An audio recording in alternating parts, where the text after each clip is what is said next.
Estaremos hoje dando sequência ao nosso estudo de ética cristã. Hoje é a lição de número 10.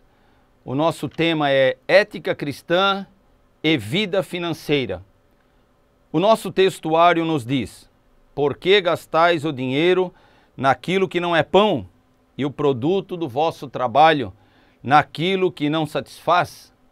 Isaías 55, 2, a parte A. A nossa verdade prática nos diz: as finanças do crente devem ser bem administradas para ele garantir o sustento da família, contribuir na manutenção da igreja local e ajudar o próximo. Temos textos valiosos que eu acredito que você já deve ter lido da nossa leitura diária, e dentre eles, a nossa leitura de sexta-feira, está Malaquias capítulo 3, versículo 7 ao 10. É um texto por demais conhecidos de todos nós, que fala da bênção financeira, tem a ver com a nossa fidelidade a Deus. Fala dos nossos dízimos e ofertas. A nossa leitura em classe está no livro de 1 Crônicas, capítulo 29, do 10 ao 14, e 1 Timóteo, capítulo 6, do verso 8 ao 10. Vou ler o texto que nos diz: pelo que Davi louvou ao Senhor perante os olhos de toda a congregação e disse: bendito és tu, Senhor, Deus de nosso Pai Israel, de eternidade em eternidade. Tua é, Senhor, a magnificência, e o poder, e a honra, e a vitória, e a majestade, porque teu é tudo quanto há nos céus e na terra. Teu é, Senhor, o reino, e tu exaltastes sobre todos como chefe. E riqueza e glória vêm de diante de ti, e tu dominas sobre tudo, e na tua mão há força e poder, e na tua mão está o engrandecer e dar força a tudo. Agora, pois, ó Deus nosso, graças te damos e louvamos o nome da tua glória. Porque quem sou eu e quem é o meu povo que tivéssemos poder para tão voluntariamente dar semelhantes coisas? Porque tudo vem de ti, e da tua mão to damos. Tendo, porém, sustento e com que nos cobrirmos, estejamos com isso contentes. Mas os que querem ser ricos caem em tentação e em laços, e em muitas concupiscências, loucas e nocivas, que submergem os homens na perdição e ruína. Porque o amor do dinheiro é a raiz de toda espécie de males. E nessa cobiça há alguns que se desviam da fé e se transpassaram a si mesmos com muitas dores. É um assunto relevante para os nossos dias tratar sobre o dinheiro. Sabemos que muito dos nossos negócios, da nossa vida, está envolvida com o dinheiro. Queira você ou não, mas dependemos do dinheiro. Sabemos que as moedas foram criadas em tempos antes de Cristo. Anterior às moedas, os homens negociavam, faziam negócios na base da troca, o que ainda acontece em alguns lugares, que mais no âmbito rural, um pouco fora das cidades. Eu, há pouco tempo, estive em uma determinada região onde ainda trocavam cereais, ainda trocavam determinadas mercadorias. Mas hoje, quase toda a nossa vida está pautada na negociação fundamentada em moedas. Uma teologia para vidas financeiras é a primeira parte da nossa lição e nos faz uma consideração sobre uma vida financeira equilibrada. No livro de Provérbios, no capítulo 30 e versículo 1, ele faz um pedido, Agur faz um pedido ao Senhor. E eu acredito que o fez de uma forma muito sábia. O primeiro pedido foi por uma vida íntegra, livre da vaidade e da falsidade. Por quê? Porque se o homem tiver um amor ao dinheiro, entra nele a vaidade, a arrogância, fica presunçoso e deixa de crer no seu Criador, deixa de ter dependência do seu Senhor. O segundo pedido dele foi uma vida equilibrada. Por quê? Ele dizia, não quero nem a pobreza e nem a riqueza. Ou seja, se eu tiver uma vida equilibrada, tiver o dinheiro suficiente para manutenção, ele estaria contente. Oxalá nós pudéssemos também pensar e agir desta forma, de ter exatamente a quantia necessária que nos precisamos para a nossa vida. O apóstolo Paulo também nos afirma a necessidade de ter uma vida moderada, não dado a tentações das riquezas, não dado a tentação de cobiça, porque sabemos que isso leva o homem a se corromper e o amor ao dinheiro enfraquece a sua relação, ou seja, o seu ego vai distanciando do seu Deus. Nós temos exemplo na palavra do Senhor e a Bíblia é muito vasta e tem muitas considerações sobre o dinheiro.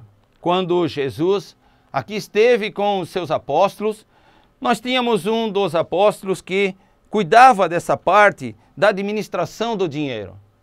E vocês bem sabem que foi Judas. Judas cuidou desta parte administrativa do dinheiro. E nos diz que em dado momento Judas traiu o seu senhor por conta de umas moedas.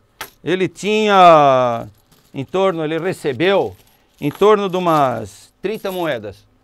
E depois Judas saiu com aquele pacote de dinheiro e porventura alguém perguntava, Judas, de onde veio esse dinheiro?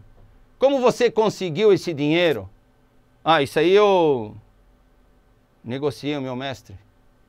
Eu vendi ao meu senhor e recebi essas moedas. Imagina ao ponto que chegou um dos discípulos de Jesus. E nos serve de lição e nos traz a nossa lembrança o quanto Judas amou o dinheiro neste momento. Chegando a uma situação de negociar. Não fosse isso quando Pedro, no livro de Atos, nos fala de um casal, Atos 5, do capítulo 1 ao 5, nos fala de um casal que foi Ananias e Safira, que venderam uma propriedade e na oportunidade eles foram, como era o costume, levar à igreja, apresentar o valor da propriedade, porque eles tinham tudo em comum. Vamos ver o que nos diz Atos 5, do versículo 5 do 1 ao 5. Mas um certo varão Ananias, com Safira sua mulher, vendeu uma propriedade, reteve parte do preço, sabendo também sua mulher. E levando uma parte, depositou aos pés dos apóstolos. Disse então Pedro, Ananias, por que encheu Satanás o teu coração para que mentistes ao Espírito Santo e retivesse parte do preço da herdade? Guardando-o não ficava para ti. E vendida não estava em teu poder. Por que formastes este desígnio em teu coração? Não mentistes aos homens, mas a Deus. E Ananias, ouvindo estas palavras, caiu e expirou. E houve um grande temor, veio sobre todos os que ouviam. Levantando-se o jovem, cobriu o morto e transportou para fora e sepultou. Passando um espaço de quase 3 horas, entrou também sua mulher, não sabendo o que havia acontecido, e disse a Pedro: dize-me, vendeste, portanto, aquela herdade? E ela disse: sim, portanto. Então Pedro lhe disse: por que é que entre vós concertastes para tentar o Espírito do Senhor? E aí à porta os que sepultaram o teu marido te levarão a ti. Sabemos que o casal entrou em um acordo e chegaram ali diante do apóstolo e ocultaram a verdade. E Deus tratou, este assunto de uma forma que para os nossos dias, imagine, se alguém no momento que faltasse com a verdade, sofresse alguma lesão, Teve um jovem que também chegou ao Senhor Jesus e veio se explicando e fazendo menção do quanto ele venerava ao Senhor Jesus. E contando ali várias coisas, o Senhor disse para ele: jovem, vai e vende o que tens e repartes com os pobres. Mas o seu coração estava na sua riqueza. Temos aqui alguns exemplos do amor ao dinheiro. Quando um faltou com a verdade, outro vendeu o seu mestre e outro deixou de seguir ao Senhor Jesus por causa das suas riquezas. A segunda parte da nossa lição nos fala sobre a forma de nós ganharmos o dinheiro. Existem muitas formas de ganhar o dinheiro, mas a palavra do Senhor nos recomenda a forma correta. É através do nosso trabalho, é através de uma forma honesta. Está lá no livro de Gênesis, no capítulo 3 e o 19, quem inventou o trabalho? Na verdade, o homem vivia no jardim, cuidando do jardim. Então o trabalho, na verdade, já existia antes da queda do homem. Mas, em 3:19, nos diz que o trabalho passou a ser um meio legítimo de nós ganharmos o dinheiro. E Lucas 10 e versículo 7 nos diz: é digno o trabalhador do seu salário. Também Paulo, quando escreve aos irmãos em Tessalônica, diz que é digno o trabalho, através do trabalho, de nós ganharmos o dinheiro. E nós sabemos que nos nossos dias, para algumas pessoas, tem sido bastante difícil, tem encontrado até dificuldade de se manter em um emprego. E isto é bem verdade, que nosso país atravessa por uma situação de momento, sabemos que muitas pessoas, por falta de formação e até pelo desequilíbrio econômico, estão sem ter um trabalho. Mas em momento algum, pense em você, em ganhar o dinheiro de uma forma desonesta. A segunda parte nos diz o seguinte, da escolarização. Eu tenho presenciado, quando muitas vezes entrevistamos pessoas para preencher algum cargo na companhia, quanta dificuldade as pessoas têm de buscar uma formação, uma escolaridade. E muitas vezes, neste momento de dificuldade, de emprego, é necessário que você busque e tenha uma boa formação. A formação, ela nos dá uma mobilidade social. No nosso país, se você buscar uma formação, você pode escolher a profissão, o feito, aquilo que você bem entender.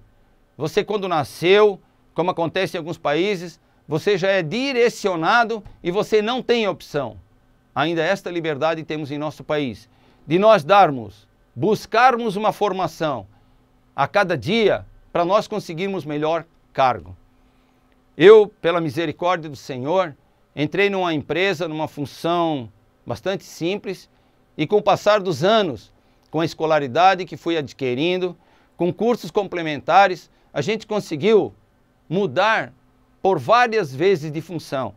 Isso nos dá mobilidade social, ou seja, se você está numa classe mais humilde, se você buscar uma formação, se você trabalhar duramente, você pode mudar de classe social. Isso é a mobilidade social. É muito importante que nós tenhamos conhecimento. Que nós buscamos o conhecimento. Eu sempre digo que tem coisas que são muito importantes. O conhecimento, a habilidade e atitude. Muitos já viram até falar no chá. Tem muitas pessoas que buscam conhecimento, têm uma excelência, são excelentes na sua formação, mas muitas vezes não tomam atitude, né?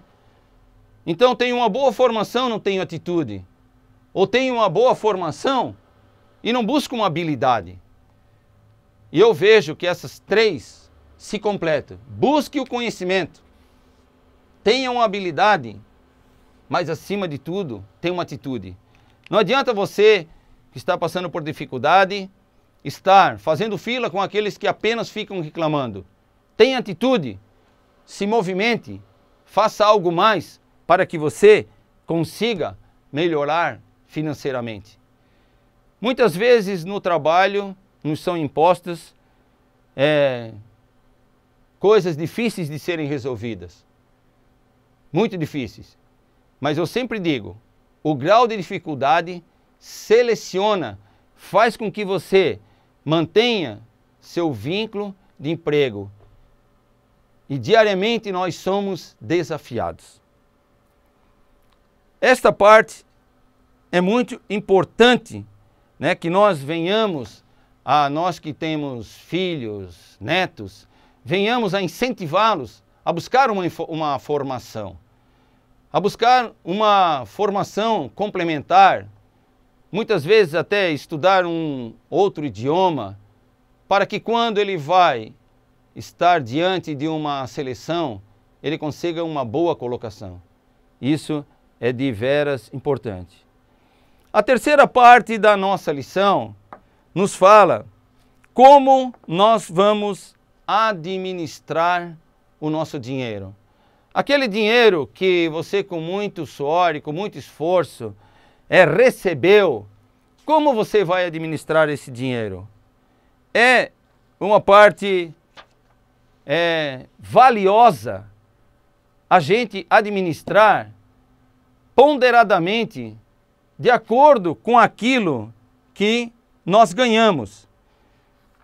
Então, existem formas bem simples de você montar uma planilha, de você fazer algumas anotações e alguns conselhos sábios para que você venha administrar aquilo que você recebeu. Nós somos colocados pelo Senhor como mordomos, como os administradores. E como administradores, nós devemos fazer de acordo com o que nos instrui a nossa lição. Não podemos gastar de forma demasiadamente, porque isso vai trazer problema na nossa família, vai deixar nós desconcertados, vai deixar estressado, vai trazer desarmonia no lar. Então, a primeira parte que nos orienta a palavra do Senhor é a nossa fidelidade na entrega dos nossos dízimos e ofertas. Muitas vezes eu ensinei sobre este assunto para os alunos e há muitos anos atrás eu fui professor da classe dos jovens e eu tomei umas moedas desta de 10 centavos e fiz um chaveiro. Na oportunidade eu nem sabia que não era permitido isso. E acabei fazendo uns chaveirinhos com moedas de 10 centavos para incentivar os alunos a ser contribuinte. Pela misericórdia do Senhor, eu fui criado num lar cristão e fui ensinado a contribuir na obra do Senhor, contribuir no reino de Deus. Logo cedo, me lembro muito bem quando eu comecei a minha atividade profissional, ainda não era registrado e da nossa geração a gente poderia já aos 14 anos de idade estar até dentro de uma empresa trabalhando, e como eu era de uma família de muitos irmãos, isto logo aconteceu comigo, que eu tive que iniciar uma atividade profissional muito cedo. E me lembro muito bem quando meu pai, sabiamente, quando eu recebi meu primeiro salário, ele chegou: você quer ter um sócio nos seus dinheiros, nos seus negócios, no seu sucesso? E eu falei, eu creio que é bom. E ouvi sabiamente o conselho do meu pai, que disse, olha, contribua sempre na obra do Senhor. E ele me explicou como eu deveria fazer. O que é o dízimo? O dízimo é a 10ª parte daquilo que você recebe e que você entrega na causa do Senhor, na obra do Senhor. Então logo que eu recebi, eu comecei, e é bem verdade que ao longo da nossa vida, muitas vezes, se a gente não tomar cuidado, a gente pode ter um desequilíbrio nas nossas finanças, né? E muitas vezes pode levar alguns meses para que você retome a sua normalidade. Mas eu quero aqui compartilhar com você, hoje nós temos diversos recursos. Você pode ter um computador e fazer uma planilha. E eu quero dar aqui eu quero colocar aqui algumas coisas que facilitam bastante. Mas eu não tenho um notebook, eu não tenho um computador para mim fazer uma planilha. Então eu sempre digo assim, pegue um notebook, um caderno mesmo, porque você pode, com toda a simplicidade, eu não tenho uma calculadora científica, e talvez você nem precise, você pode usar uma calculadora bem simples como esta aqui, né? Hoje até no celular, no relógio, em vários locais você tem. Mas o que é importante disso? Nós temos entradas e nós temos saídas. Importante disso é que você tenha em mente que tudo aquilo que você vai receber, você pode colocar aqui o seu salário, você que recebe já alguma pensão, você que recebe dinheiro de aluguel, enfim, tudo aquilo que você recebeu, você deveria colocar em um determinado e saber o seguinte, olha, eu recebo uma quantia de R$3.000, R$2.000, ou quanto seja o seu salário. E o que é importante? É você fazer um planejamento de todas as suas saídas. Ou seja, tudo o que você gasta mensal. Tem contas que você paga anual. Tem contas que você paga trimestral.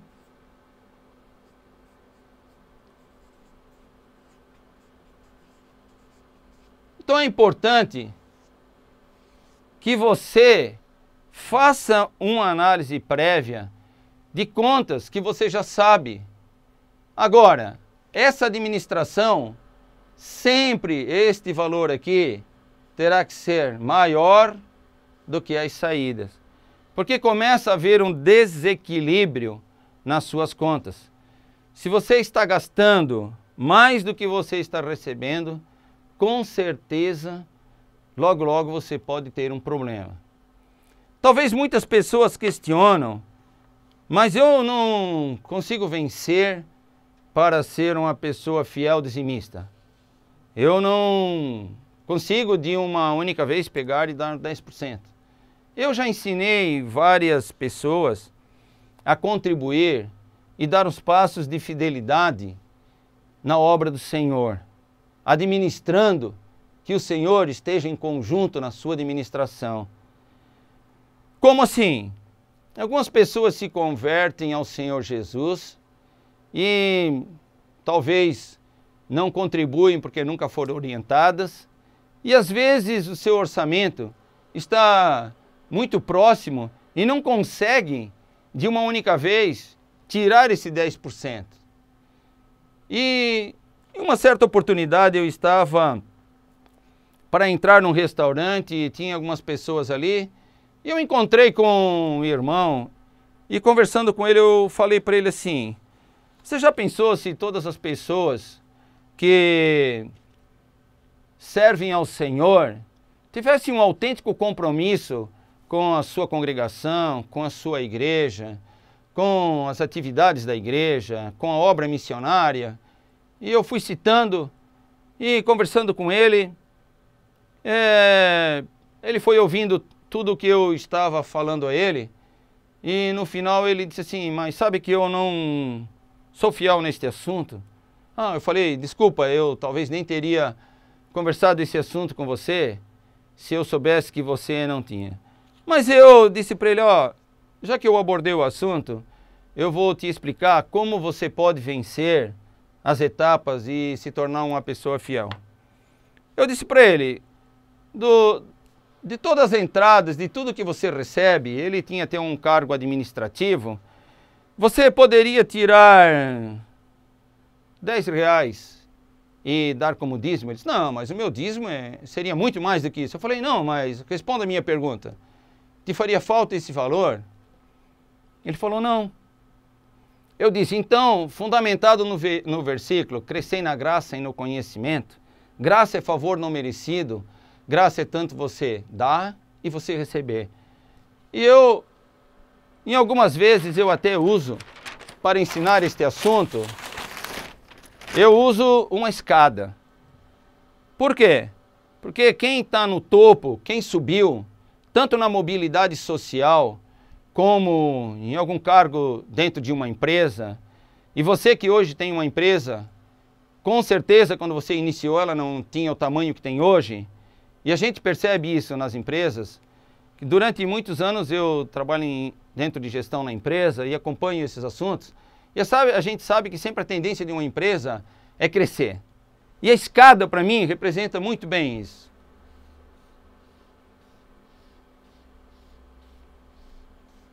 Uma escada é uma sequência de degraus que tira de um patamar e te coloca em outro patamar. Daí eu falei assim para ele: faça um propósito diante de Deus e faça o seguinte: você toma 1% daquilo que você deveria dar. Eu fui explicando a ele: você subiu o primeiro degrau, você se comprometeu com fazer alguma obra no reino de Deus. Mas isso não é o meu dízimo, isso é só 1%. Eu falei: sim, mas você não consegue tirar 10. Então você tira 1. Ok. E fui explicando a ele que, bom, no próximo mês você poderia contribuir com 20. Se achar demais, dê 15, eu falei para ele. Por quê? Porque eu te aconselho a subir de degrau em degrau na tua contribuição. E eu dei aquele testemunho para aquele irmão, dei essa explicação. Foi uma das primeiras experiências que eu tive a respeito desse assunto e orientei ele dessa forma. Então você vai subir de degrau em degrau.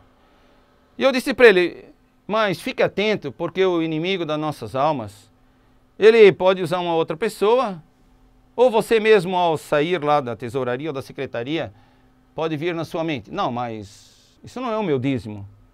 E você vai ter uma resposta vitoriosa. O que é? Bom, eu subi o primeiro degrau. Por quê? Porque você sabe que uma escada, você vai ter uma sequência de degraus para subir. E depois ele me procurou, em determinado momento ele disse: Chuse, aconteceu exatamente o que você falou. Quando eu saí ali, pensei: poxa, mas eu só dei 1% do meu dízimo. E o que ele fez? No outro mês ele dobrou, foi para o segundo degrau. E ele disse, olha, eu achei um negócio tão importante eu estar comprometido com a obra de Deus, que eu, em poucos meses, eu já me conscientizei e já me solidifiquei, e naquele meu orçamento não fazia mais falta. Eu passei, que bênção, eu pensei que o testemunho dele fosse isso, que ele teria sido vitorioso nesta questão do dízimo. Ele disse, sabe, na minha empresa, como várias empresas acontecem no Brasil, vem uma reestruturação. Determinados cargos deixam de existir. E ele fazia parte de um grupo de administradores da empresa, e o cargo que ele tinha na empresa foi um dos que foi riscado lá do organograma. Saiu do organograma da empresa, e assim, por sorte, como ele falou, mas eu sempre digo que nesse momento eu creio na jesuicidência. Ele foi um dos únicos que subiu para uma vaga do nível superior. Ele disse, quanto valor isso foi para mim? Eu pensei, que bênção então que Deus te deu essa oportunidade e que aconteceu isso com você e que sirva de testemunho. Ele disse, não, eu continuei a crescer na empresa, eu me tornei um bom gestor e eu montei uma empresa e eu hoje tenho um grupo de 20 funcionários já. Eu falei, que bênção que Deus te deu vitória. Queridos, eu trabalhei na tesouraria durante décadas, foram quase 30 anos, ouvi muitos testemunhos e eu poderia contar uma sequência deles, de homens que neste método muito simples de subir degrau em degrau, se consolidaram comprometidos com a obra de Deus. E em dado momento, eu, pela misericórdia do Senhor, teve ao longo de mais de 40 anos de profissão e de trabalho que eu tenho, Deus tem me dado a capacidade de administrar em conjunto, em família. Eu sempre participei dos meus negócios com a família, com a minha esposa. E se você é casado e optou por ter uma administração de forma separada, amém, e que ela seja abençoada e que ambos, você, sua esposa, contribuam. Se você tem filhos, jovens, eu acredito que a idade para ensinar a contribuição, quando possível, é quando o jovem começa a dar os seus primeiros passos. E que desde cedo ele seja conscientizado que a obra de Deus vai caminhar sem a sua contribuição, mas é melhor que ela caminhe com a sua contribuição. A obra missionária, que é outro departamento da nossa igreja, carece muito da nossa consciência financeira. Deus me deu a oportunidade de, pouco mais de um ano, estar visitando alguns países que eu ainda não tinha feito do longo da minha vida profissional. De mais de 10 países que Deus me deu a oportunidade, o que me chocou e que me fez pensar de uma forma diferente a respeito da obra missionária foi quando eu visitei a Índia. Queridos, quão carente é este país de alguém que estenda a mão por aquelas pessoas. A cegueira espiritual é grande, não só nesta nação, como em outras tantas que talvez você tenha conhecimento. E Deus moveu meu coração para contribuir ainda mais. Eu posso dizer a vocês que Deus tem sido fiel conosco. Eu vivi situações difíceis financeiramente. Em dado momento, isso aqui que apesar de que eu sempre fui um contribuinte, algumas vezes por um descuido e por coisas que às vezes a gente não prevê, porque muitas vezes o que a gente está recebendo está muito próximo daquilo que a gente está gastando, a gente pode descuidar e esse aqui se tornar maior do que este aqui. E se a gente não parar e não cortar determinadas coisas, que a gente pode passar sem aquilo, a gente pode levar uma vida descontrolada financeiramente. E hoje tem coisas que nós acabamos embutindo no nosso orçamento.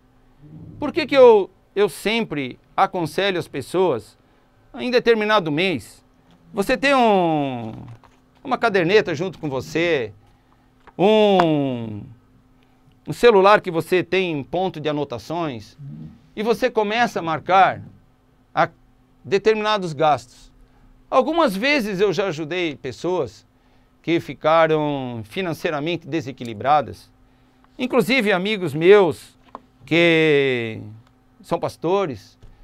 Eu falei para ele, olha, eu vou falar para você que você primeiro precisa te dar conta de quanto você está gastando. Felizmente, algumas pessoas às vezes se descuidam no seu cartão de crédito. Eu uso muito pouco.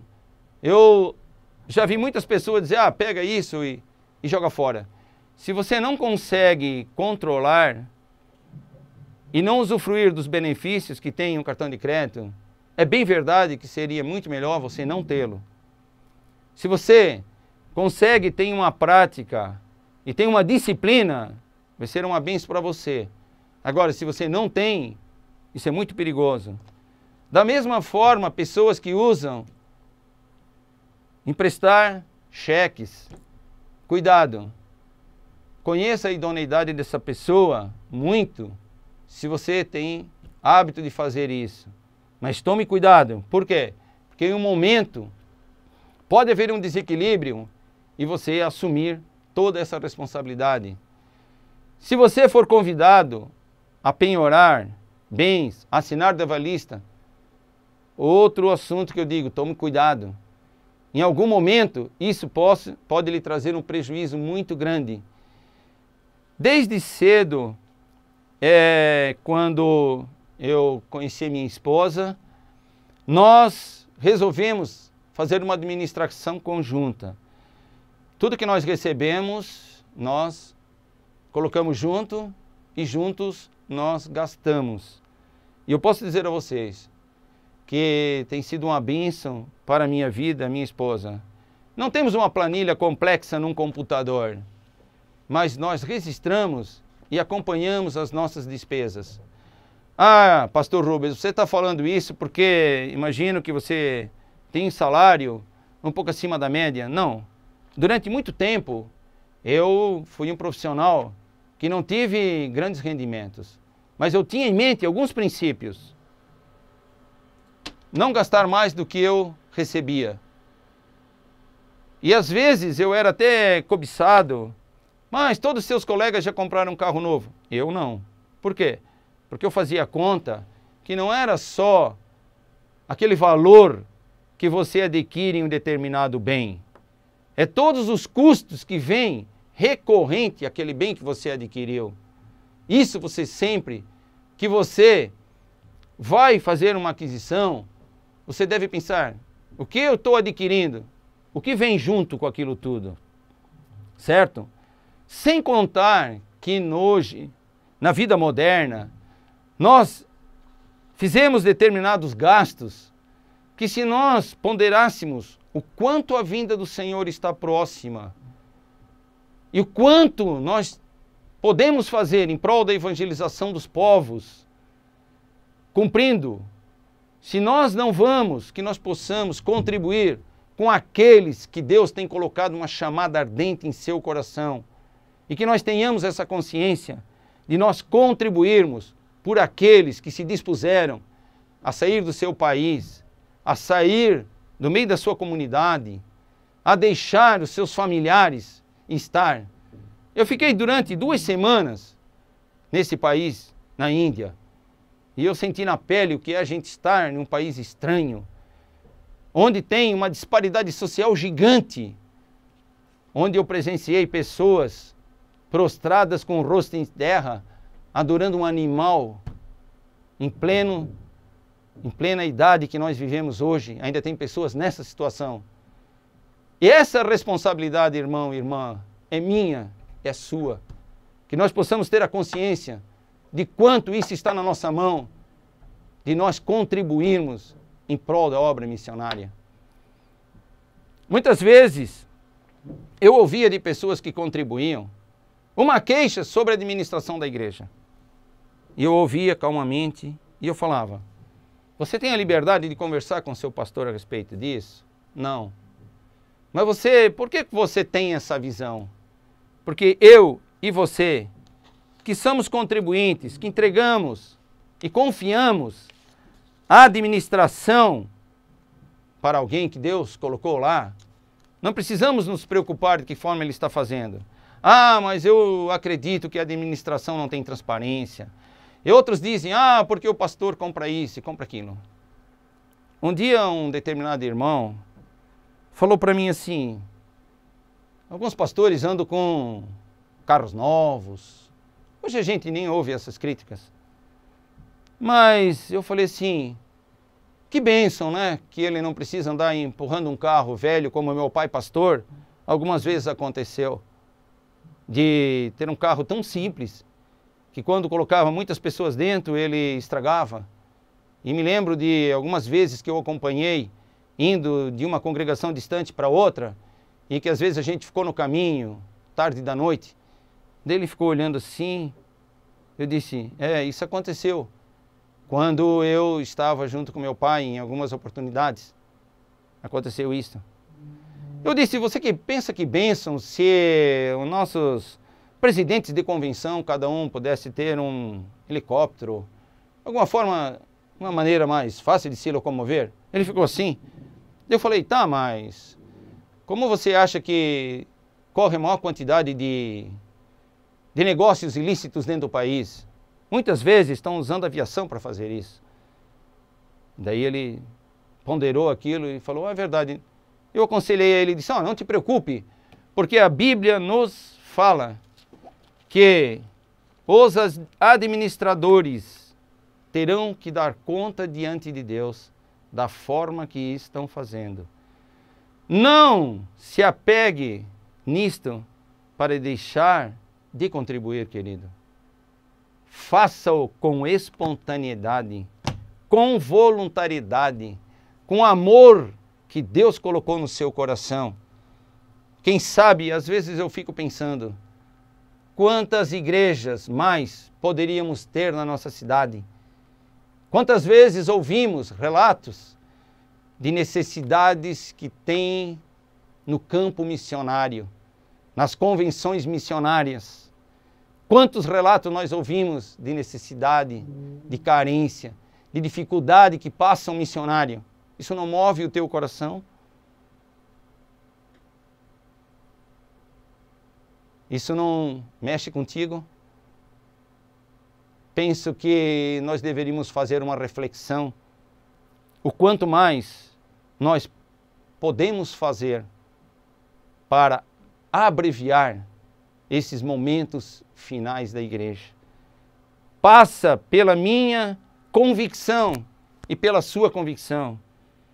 Outro dia eu ouvi de um rapaz, ele disse, olha, eu tenho alguns animais de estimação, e não é mal você ter, você pode ter.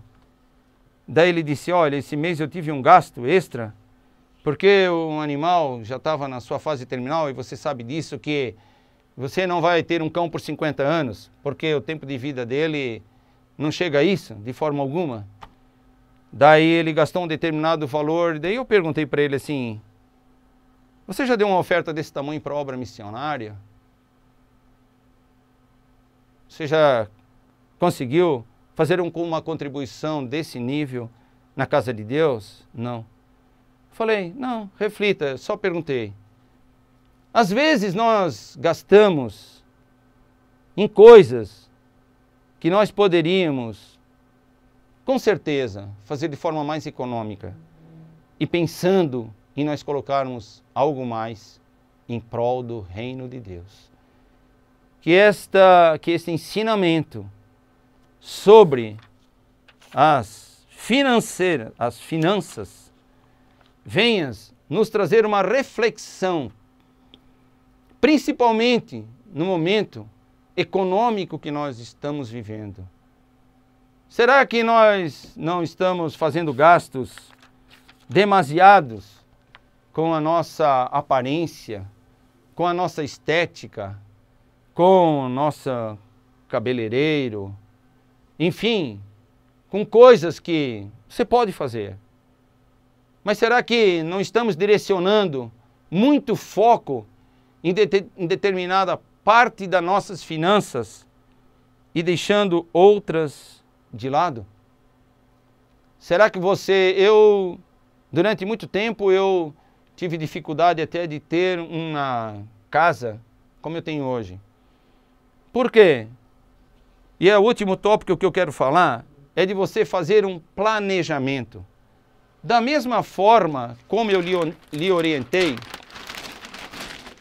que você pode usar este método para sua contribuição, você pode pensar também na sua formação. Olha, eu fiz um grau de escolaridade. Deus me deu oportunidade, eu me formei um técnico. Deus me deu oportunidade, eu cursei uma faculdade. Deus me deu oportunidade, eu cursei. Progressivamente, as coisas andaram de uma forma equilibrada. Busque a sua formação, não para que ela te deixe de um tamanho que você não consiga mais entrar na porta de uma igreja. Não deixa que isso aconteça com você.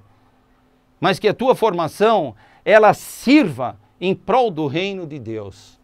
Que ela sirva para o bem do reino de Deus.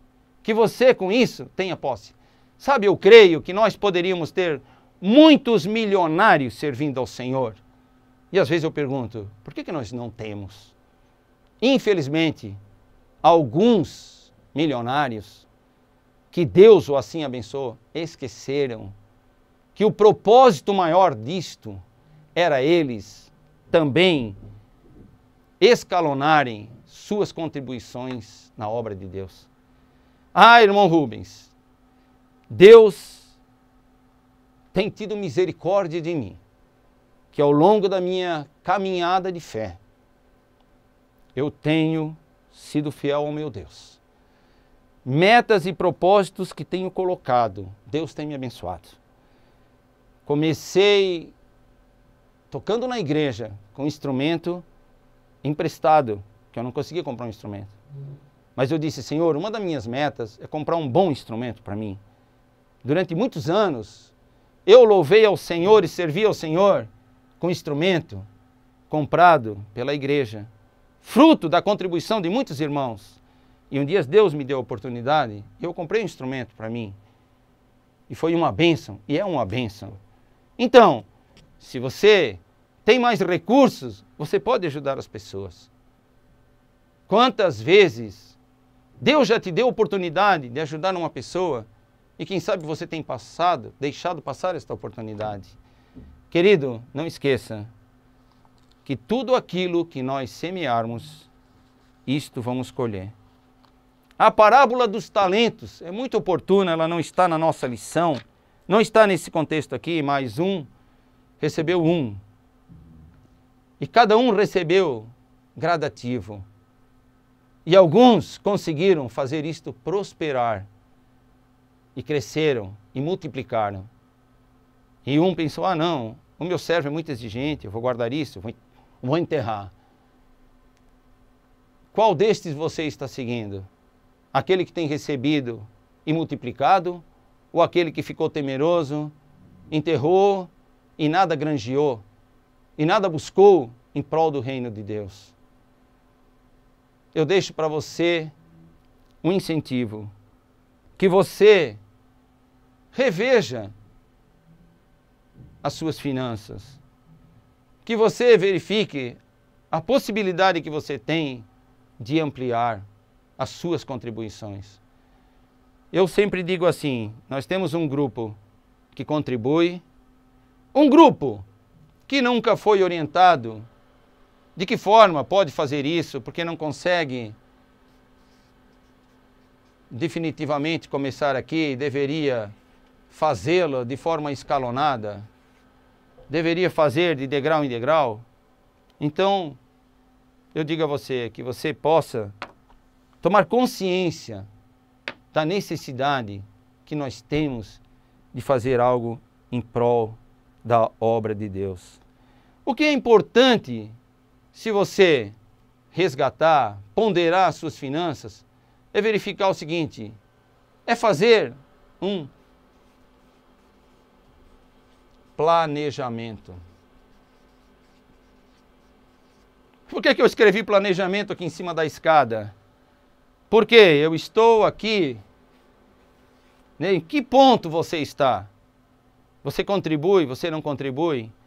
Então, temos um grupo que contribui, temos um grupo indiferente, e também é bem verdade que nós temos um grupo contrário, que se firmam em determinados textos, e o dízimo não é do Novo Testamento, e outros dizem que a administração não tem transparência, e por aí vai. Eu te aconselho a seguir o que a palavra de Deus nos orienta. Trazei todos os dízimos à casa do tesouro para que haja mantimento. E os administradores que Deus tem confiado terão que dar conta da sua administração diante de Deus. Vamos para a conclusão da nossa lição.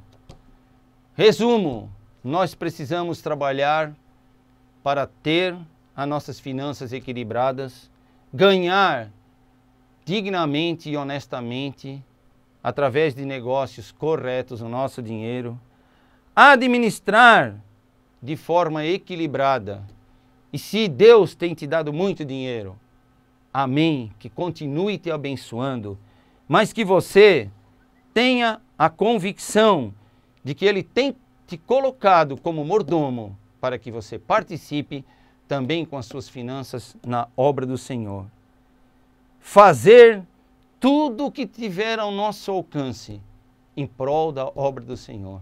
Que o Senhor coloque no teu coração e que você possa ser um contribuinte, que o Senhor possa fazer parte na sua administração. Amém. Assim eu encerro estas palavras. Que Deus abençoe. Espero ter contribuído neste assunto de finanças e que Deus te dê uma vida muito abençoada. Em nome de Jesus. Amém.